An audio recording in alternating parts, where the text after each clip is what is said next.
ఈ రోజు మీరు తెలుసుకోబోయే టాపిక్ ఎల్ నినో.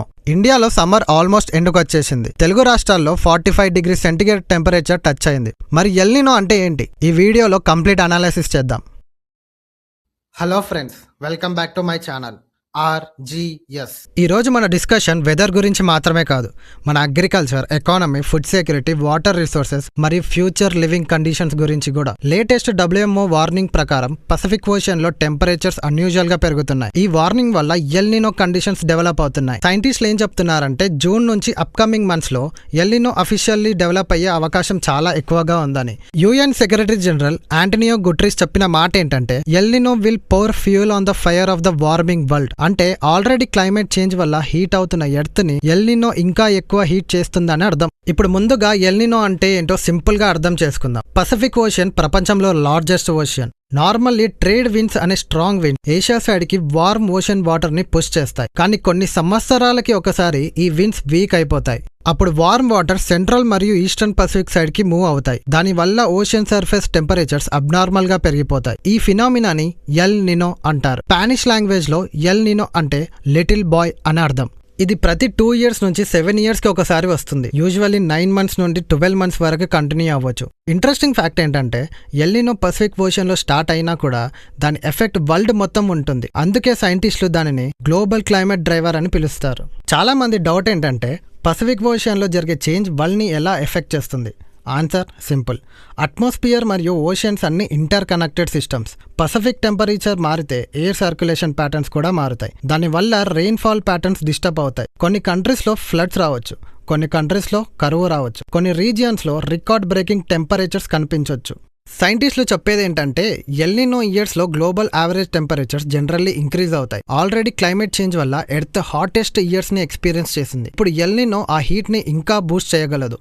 అందుకే WMO కంట్రీస్ ని ప్రిపేర్ అవ్వమని వార్నింగ్ ఇచ్చింది. ఎల్ నినో ఇంపాక్ట్ ఎంత డేంజరస్ గా ఉంటుందో హిస్టరీలో ఒక ఎగ్జాంపుల్ ఉంది. 1877-78లో world strongest El Nino event ఒకటి జరిగింది. ఆ సమయంలో ఇండియా, చైనా, బ్రెజిల్, ఆఫ్రికా లాంటి చాలా రీజియన్స్ లో చాలా పెద్ద కరువు వచ్చింది. రెయిన్ఫాల్స్ పడలేదు, పంటలు నాశనమై ఫుడ్ షార్టేజెస్ క్రియేట్ అయ్యాయి. హిస్టారియన్స్ మరియు క్లైమేట్ రీసెర్చర్స్ ఎస్టిమేట్ ప్రకారం 3 నుండి 5 కోట్ల మంది వరకు ప్రాణాలు కోల్పోయారని చెప్తారు. ఇండియాలోనే మిలియన్స్ ఆఫ్ పీపుల్ ఈ ఎఫెక్ట్ వల్ల చనిపోయారు. చైనాలో కూడా మిలియన్స్ ఆఫ్ డెత్స్ రికార్డ్ అయ్యాయి. కానీ ఇక్కడ ఒక ఇంపార్టెంట్ పాయింట్ ఏంటంటే ఆ రోజుల్లో శాటిలైట్స్ లేవు, అడ్వాన్స్డ్ వెదర్ ఫోర్కాస్ట్ లేదు, డిజాస్టర్ మేనేజ్ సిస్టమ్స్ కూడా లేవు, ఫుడ్ ట్రాన్స్పోర్టేషన్ నెట్వర్క్స్ కూడా వీక్గా ఉండేవి. అందుకే డ్రాట్స్ మ్యాసివ్గా మారాయి.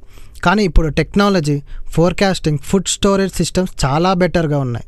కాబట్టి అలాంటి డిజాస్టర్ రిపీట్ అయ్యే ఛాన్స్ చాలా తక్కువ.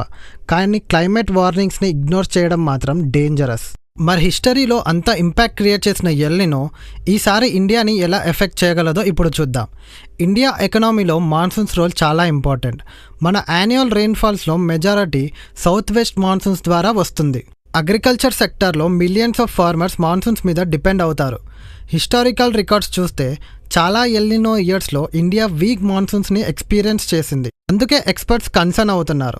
కరెంట్ ఫోర్కాస్ట్ ప్రకారం బిలో నార్మల్ మాన్సూన్స్ ఛాన్స్ ఎక్కువగా ఉందని ఇండికేషన్స్ వస్తున్నాయి. రెయిన్ఫాల్ తగ్గితే ఫస్ట్ ఇంపాక్ట్ అగ్రికల్చర్ మీదనే పడుతుంది. Practically rice, pulses, oil seeds productions effect అవ్వచ్చు. అగ్రికల్చర్ సెక్టార్ మీద డైరెక్ట్గా మరియు ఇండైరెక్ట్గా కోట్ల మంది డిపెండ్ అవుతున్నారు. కాబట్టి వీక్ మాన్సూన్స్ అంటే ఫార్మర్స్ ఇన్కమ్ మీద డైరెక్ట్ ఎఫెక్ట్. ఇప్పుడు కామన్ పీపుల్ని ఎఫెక్ట్ చేసే బిగ్గెస్ట్ పాయింట్ ఏంటి? Food inflation. సింపుల్ ఎగ్జాంపుల్ చూద్దాం. రైస్ ప్రొడక్షన్ తగ్గిందనుకోండి, మార్కెట్లో సప్లై తగ్గుతుంది, డిమాండ్ మాత్రం సేమ్గా ఉంటుంది. ఆటోమేటిక్గా ప్రైజెస్ పెరుగుతాయి.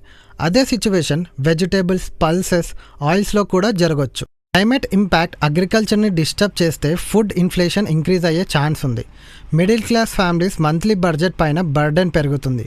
పూర్ ఫ్యామిలీస్కి ఇంకా ఎక్కువ ప్రెషర్ పడుతుంది. అందుకే ఎకనామిస్ట్ ఎల్ నినోని వెదర్ ఇష్యూగా కాకుండా ఎకనామిక్ ఇష్యూగా కూడా కన్సిడర్ చేస్తున్నారు. ఇంకో మేజర్ కన్సర్న్ ఏంటంటే హీట్ వేవ్స్. ఆల్రెడీ ఇండియాలో సమ్మర్స్ చాలా సివియర్గా ఉంటున్నాయి. కొన్ని ఏరియాస్లో టెంపరేచర్స్ 45 degrees Celsiusకి పైన రికార్డ్ అవుతున్నాయి. ఎల్ నినో డెవలప్ అయితే టెంపరేచర్స్ ఇంకా ఇంక్రీజ్ అయ్యే ఛాన్స్ ఉంది. హీట్ వేవ్స్ వల్ల dehydration, heat stroke, health problems, water shortage, crop damage, electricity demand increase జరగవచ్చు. Particularly elderly people, children, outdoor workers, farmers ఎక్కువ రిస్క్లో ఉంటారు. ఇప్పుడు ఇంపార్టెంట్ క్వశ్చన్ ఏంటంటే మనం ఏం చేయాలి? గవర్నమెంట్ లెవెల్లో వాటర్ రిజర్వాయర్స్ ప్రాపర్గా మేనేజ్ చేయాలి. ఫార్మర్స్కి టైమ్లీ వెదర్ అలర్ట్స్ ఇవ్వాలి. డ్రాట్ ప్రోన్ ఏరియాస్ని ఐడెంటిఫై చేయాలి. ఫుడ్ గ్రెయిన్ స్టాక్స్ మెయింటైన్ చేయాలి. హీట్ వేవ్ యాక్షన్స్ ప్లాన్స్ రెడీగా ఉంచాలి. ఫార్మర్స్ కోసం water saving irrigation methods use చేయాలి. వెదర్ ఫోర్కాస్ట్ ఫాలో అవ్వాలి. క్రాప్ ఇన్సూరెన్స్ కన్సిడర్ చేయాలి. రెయిన్ వాటర్ హార్వెస్టింగ్ ఇంప్లిమెంట్ చేయాలి. కామన్ పీపుల్ ఏం చేయాలి? ఎక్కువ వాటర్ తాగాలి. ఆఫ్టర్నూన్ ఎక్స్ట్రీమ్ హీట్ని అవాయిడ్ చేయాలి. వాటర్ వేస్ట్ చేయకూడదు. వెదర్ అలర్ట్స్ ఫాలో అవ్వాలి. పిల్లలు మరియు పెద్దవాళ్ళను హీట్ నుండి ప్రొటెక్ట్ చేయాలి. సో ఫ్రెండ్స్, ఎల్నినో అంటే సింపుల్ వెదర్ ఫినామినా కాదు. అది మన agriculture, economy, food prices, health మరియు డైలీ లైఫ్ మీద డైరెక్ట్ ఇంపాక్ట్ చూపించే global climate event. Current forecast ప్రకారం ఎల్నినో డెవలప్ అయ్యే ఛాన్స్ 90% ఉంది. అందుకే అవేర్నెస్ మరియు ప్రిపరేషన్ ఇప్పుడు చాలా ఇంపార్టెంట్.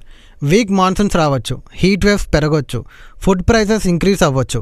కానీ ప్రాపర్ ప్లానింగ్ ఉంటే ఇంపాక్ట్ని కొంతవరకు కంట్రోల్ చేయగలము. ఈ ఇయర్ ఇండియాలో మాన్సూన్స్ నార్మల్గా ఉంటుందని అనుకుంటున్నారా, లేదా ఎల్నినో ఇంపాక్ట్ స్ట్రాంగ్గా ఉంటుందని అనుకుంటున్నారా? కామెంట్స్లో మీ ఒపీనియన్ కంపల్సరీ షేర్ చేయండి. వీడియో నచ్చితే లైక్, షేర్, సబ్స్క్రైబ్ చేయడం మాత్రం మర్చిపోకండి. Thanks for watching. జై శ్రీరామ్.